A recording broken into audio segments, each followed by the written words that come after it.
How COVID changed the world of house cleaning forever. I know, it's a big topic. We're going to talk about it today. Hi there, I'm Angela Brown, and this is Ask a House Cleaner. This is a show where you get to ask a house cleaning question, and I get to help you find an answer. Now, today's show is brought to us by Savvy Cleaner Training, where we've been training all kinds of house cleaners and maids how to start and grow your own house cleaning business, how to fill in the gaps of your business, and how to build a cleaning empire. So check it out over at savvycleaner.com.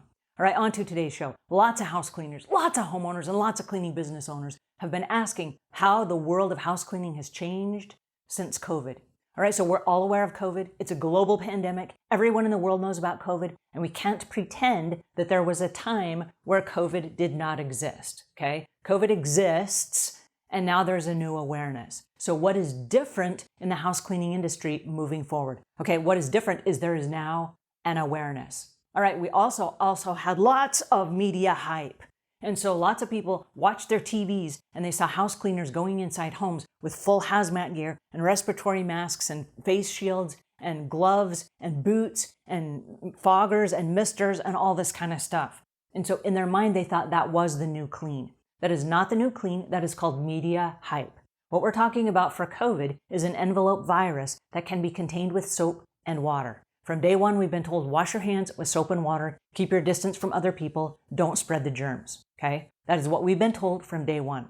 I would love for us to stay on that same wavelength. Now, I'm not knocking the people that have had COVID, those that have died from COVID, I'm so sorry. My household, me and my household had COVID, and so we have firsthand experience with it. It is awful. I don't wish it on my worst enemy. But that said, in order to have someone come in your home and disinfect and fog and spray and all these things, it might be overkill. And the reason I say it might be overkill is because right now there are no machines on the market that regular house cleaners have that can guarantee that your home is virus-free. We don't have the equipment. The next thing is we cannot guarantee you will not get COVID once we've come in and disinfected and fogged and sprayed your home. We can't guarantee that. And then if your home is disinfected, it's been cleaned and fogged and all these things, what happens is the next person that comes into your house contaminates the scene. So that is the new norm, okay? So I just want you to be aware. All right, what can be expected moving forward? Well, what needs to be expected is that every homeowner must have a new conversation with their house cleaner. And then going forward, set new expectations. So what does that look like for your home? That said, there are 74.5 million households in America.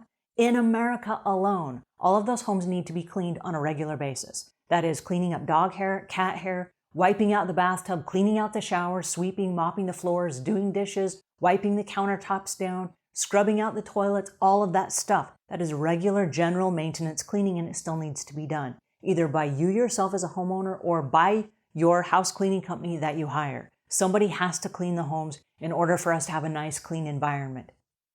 What is going to help your immune system fight off a virus is living in a clean home and avoiding some of those germs, getting rid of the soil and removing some of those germs, okay? So for most of what we're able to do moving forward, sanitization is perfect. It kills 99.9% of germs and bacteria in the home. And that is if we do a great job, we clean everything, and we wipe it down with a disinfectant. Now, the disinfectants have a dwell time in order to disinfect. Your regular, general, average house cleaner is not going to disinfect your home, okay? So if you want to hire a forensic restoration specialist to come in and do a special package, it's going to cost you a boatload of money. That is not cheap. It is not affordable to most homes, okay? But the sanitization is what your house cleaner is going to be doing and has been doing on a regular basis. They clean everything, they wipe everything down, and now they're going to hit the high-touch areas, which are all of your door handles. It's going to be your doorknobs and your light switches and all of the handles like the refrigerator and the microwave and the dishwasher and all of those high-touch areas in your home. That is new. And for a lot of house cleaning companies, it's kind of norm. They've been doing it for years, but it is new, mandatory moving forward.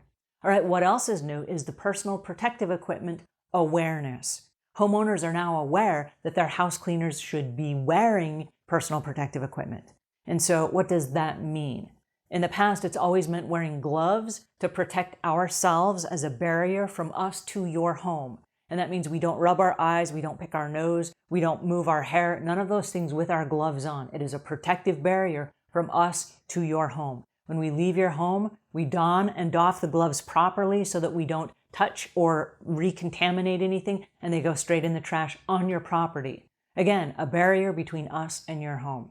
Now, lots of house cleaners are now wearing shoe covers. So when we come into your house, we're putting the shoe covers on over our shoes. And I do recommend that we wear shoes because it gives us the proper support we need for our back, neck, knees, spine, all of that stuff so we can do a proper job 10, 20, 30 years into the business. So I don't recommend taking off shoes, but I do recommend wearing shoe covers. One of the big things that's changed is at Savvy Cleaner, we highly recommend, since COVID, that the homeowners provide their own vacuum for the house cleaner. And that might mean you going out and buying a new vacuum. So for the price of 1 or 2 cleanings, you can have a high-end vacuum that has great suction power and it stays at your home. We're now training house cleaners to empty your vacuum before they leave for the day.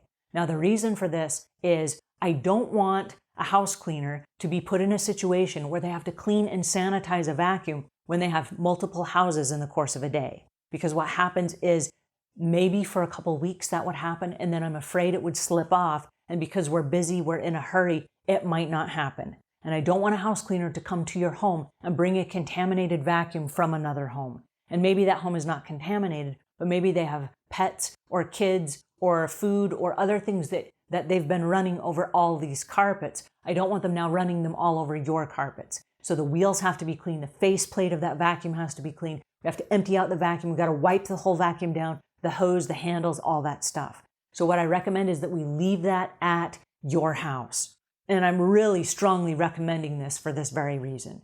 It prevents cross-contamination. What happens in your home stays in your home. Those are your germs, okay? So get your own vacuum and work that out with your existing house cleaner. Now, that said, what I recommend doing moving forward is that you have a conversation with your house cleaner about the face masks. Because lots of house cleaners are passing out inside people's homes, especially during the summer months where it's 80 degrees outside. Oftentimes it's 80 degrees inside. They're trying to wear a face mask because you're at home. They're trying to do the right thing. But because it's so hot, because we're working out, we're moving really fast, we're cleaning, there's a lot of physical movement. They're trying to breathe. It's hot in the room. They're passing out, and then we have medical issues. And so my recommendation to you, inside the privacy of your home, they'll wear a mask from their car to your home. And if you are at the home, when they get there and you greet them, they will have a face mask on. But go in the other room so that you can distance yourself from them. They can remove their mask so that they can breathe freely while they're working. To put a house cleaner in a situation where because of your comfort of them wearing a face mask in your home, when all they're doing is cleaning and they're sanitizing the area right there, right? They're cleaning as they go. So it's not like they're dropping a whole bunch of germs, but to have them in your home wearing a face mask, that needs to be worked out between you and the house cleaner, the homeowner and the house cleaner. So work that out amongst yourselves. It's not something we can tell you, but we will tell you that it is mandatory in public in most states now in the United States, that when you are in public, you must wear a face mask. So work that out amongst yourselves so that you are both on agreement as to how your house cleaner can avoid those medical emergencies. All right, so moving forward, those are some of the changes and the nuances in house cleaning that have been affected by COVID. And as you move forward, I want you to be aware and I want you to work smart, because to hire somebody to come in and do all this other unnecessary stuff is not going to make your toilets any cleaner. We still need the toilets cleaned. We still need all the basic cleaning done in order for you to maintain a clean and healthy home. All right, I hope that helps you a little bit. If it does, please pass this on to a friend. If we've earned your subscription, please subscribe. And until we meet again, leave the world a cleaner place than when you found it.